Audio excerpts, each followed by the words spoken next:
So why should we act now to change our political climate?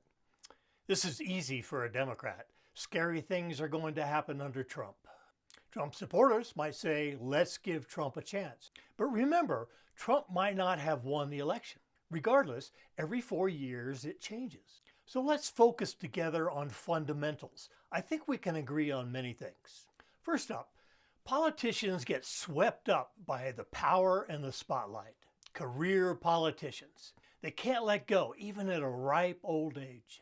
The result is they're always hyper-focused on re-election. It creates a motive that affects their thinking and their actions. And that motive has nothing to do with what the people want from them. We want their best thinking. They're paying attention to how this will play out in the next election cycle. The next one. Money in the form of lobbyists is used to influence a politician's thinking. The lobbyists work for industries or corporations or organizations. They wine and dine the politicians. This is special interest, which you could define as putting the lobbyist client's interest above the people's interest. But now, those lobbyists have a new angle and a new hook. The lobbyist essentially says, politician, if you listen to my client's wishes, we will fund your re-election. And, lobbyist still talking, if you retire or lose your election, we might have a sweet job waiting for you. But that's just gravy. And here's the glue that holds it all together. Money buys elections.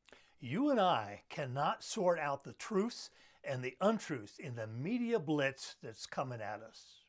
The ads are designed by professionals that know how to manipulate us. We don't have the time to do good critical thinking about candidates. It's the perfect bad storm. But wait, there's more. The Supreme Court has decided that corporations have freedom of speech just like people do. Citizens United, if you want to look it up. And so corporations can give as much money to campaigns as they like. There's a few caveats like given to PACs instead of people. This special interest money is locked in.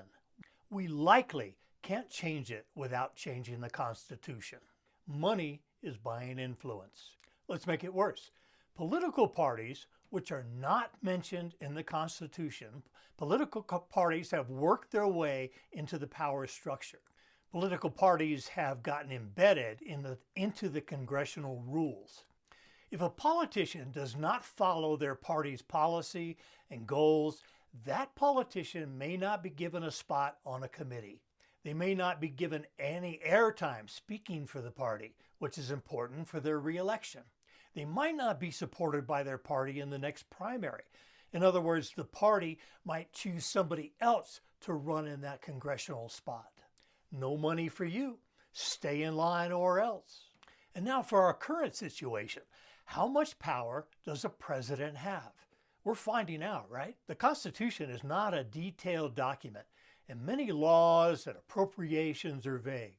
One person controlling the hiring and firing of 2 million civilian employees?